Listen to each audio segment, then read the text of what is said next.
কি ভাবছেন দাঁড়ায় আছি ময়লার ভাগারে? না ভাই, এটা ময়লার ভাগার না, এটা রংপুর মেডিকেল। আসসালামু আলাইকুম, কি অবস্থা গর্বিত জাতি? আশা করি সকলেই ভালো আছেন। ভিডিও শুরুতেই ভালোবাসা অবিরাম। আমার পিছনে দেখেন কি অবস্থা, এই অবস্থা হচ্ছে রংপুর মেডিকেলে। এখানে আমরা রোগী নিয়ে আসি, বাট এখানকার পরিবেশ এতটাই বাজে যেটা বলার কথা না।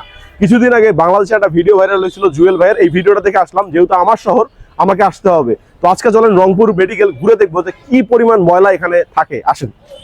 রংপুর জেলার সাধারণ মানুষের উন্নত চিকিৎসার একমাত্র স্থান এটি। আবার রংপুর বিভাগের সাধারণ মানুষও কিন্তু এখানে উন্নত চিকিৎসার আশায় আসে।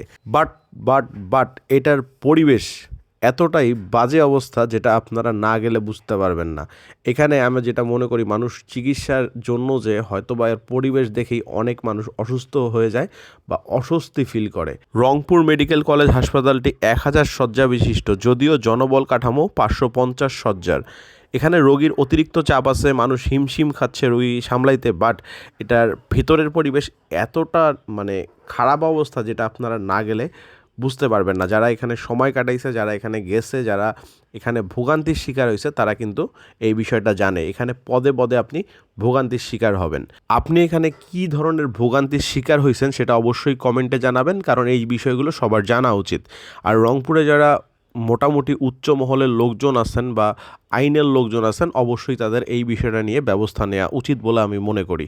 ভিডিওটা অবশ্যই রংপুরের মানুষ হয়ে থাকলে শেয়ার করবেন।